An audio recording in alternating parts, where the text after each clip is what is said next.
என் பெரிய அண்ணன் இறந்தபோது நாட்டிற்கு வந்தேன். ஆனால் வந்தவுடனே அப்பாவின் கட்டாயத்தால் அண்ணனின் மனைவி நீராவை திருமணம் செய்ய வேண்டிய நிலைக்கு தள்ளப்பட்டேன். அப்பா இப்படி செய்வார் என்று தெரிந்திருந்தால் நான் நாட்டிற்கே வந்திருக்க மாட்டேன். என் வாழ்க்கையை ஒழுங்குபடுத்திக் கொள்ள விரும்பினேன். ஆனால் அதற்கு முன்பே இப்படி ஒரு புயல் என் வாழ்க்கையை தாக்கும் என்று நினைத்துக்கூட பார்க்கவில்லை.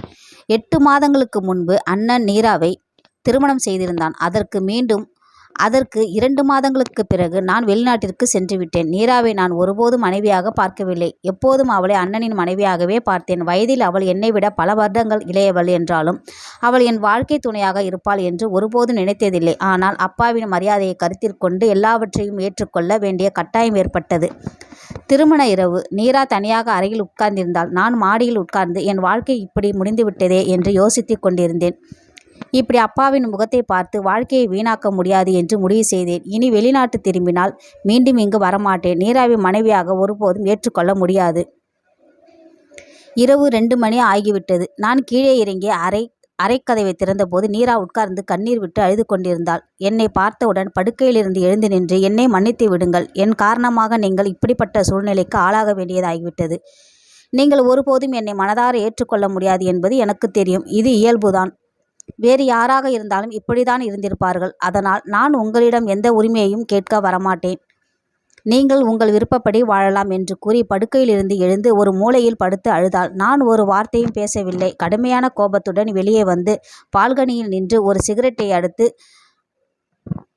ஒரு சிகரெட்டை புகைத்தேன். எப்போது இரவு முடிந்து விடியல் ஆனது என்று கூட தெரியவில்லை. நீரா படுக்கையிலிருந்து எழுந்து குளிக்க சென்றாள். நான் சென்று படுக்கையில் படுத்து கண்களில் தூக்கம் தொற்றிக்கொள்ள உறங்கிவிட்டேன்.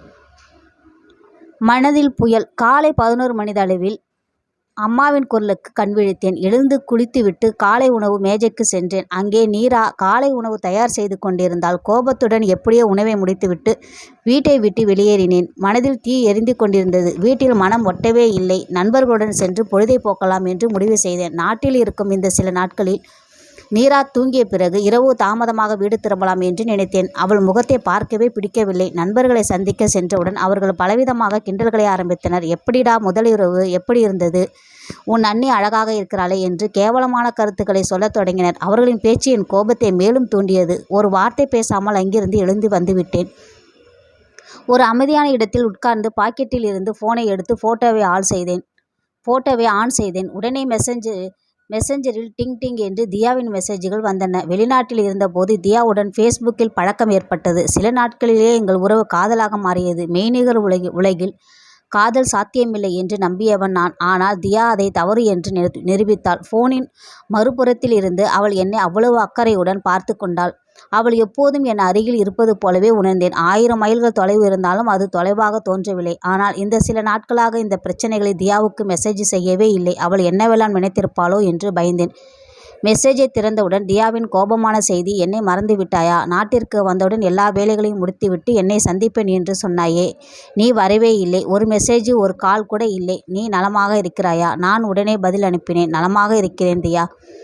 கொஞ்சம் பிஸியாக இருந்தேன். இன்று மதிய உணவு ஒன்றாக சாப்பிடலாமா? சில நிமிடங்களில் தியாவின் பதில் வந்தது. அவள் ஒரு முகவரியை அனுப்பி வா, நான் வருகிறேன் என்றாள். நான் சரி வருகிறேன் என்று சொல்லி அவளை சந்திக்க கிளம்பினேன். மனதில் ஒரு கேள்வி எழுந்தது. தியாவிடம் நீராவை பற்றி சொல்ல வேண்டுமா? இல்லை, சொல்ல வேண்டாம்.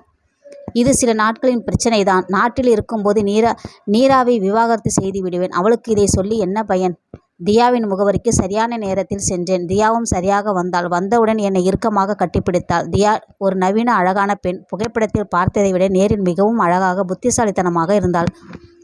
எந்த ஆணும் அவளை விரும்பாமல் இருக்க முடியாது. அவளை பார்க்க பார்க்க என் மனம் மயங்கியது. முதல் சந்திப்பு என்று கூட தோன்றவில்லை. பல ஆண்டுகளாக பழகியது போல உணர்ந்தேன். இந்த சில நாட்களின் வேதனைகளை மறந்துவிட்டேன். தியாவுடன் மதிய உணவு, இரவு உணவு நேரம் பறந்தது. இரவு 9:30 மணி அளவில் தியாவை விடைபெற்று வீட்டிற்கு கிளம்பினேன். மனம் மீண்டும் கனமாகியது. வீட்டிற்கு சென்றால் நீராவின் முகத்தை மீண்டும் பார்க்க வேண்டும். அவளை பார்க்கவே முடியாது. அவள் முகத்தை பார்த்தவுடன் மனம் மோசமாகிவிடும்.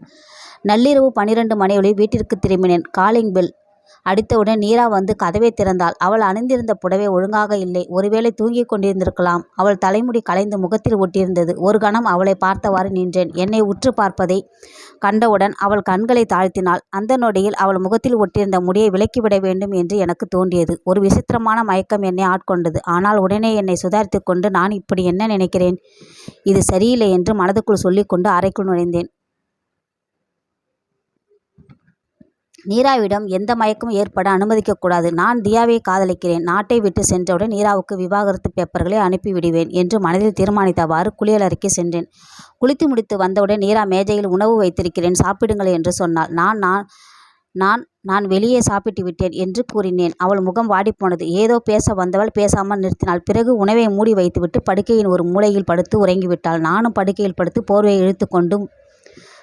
இழுத்து மூடிக்கொண்டு இனி என்ன செய்யப் போகிறேன் என்று யோசித்தவாறு உறங்கிவிட்டேன். நடு இரவில் திடீரென என் தூக்கம் கலைந்தது. பார்த்தால் நீராவின் இரு கைகளும் என் உடலின் மீது இருந்தன.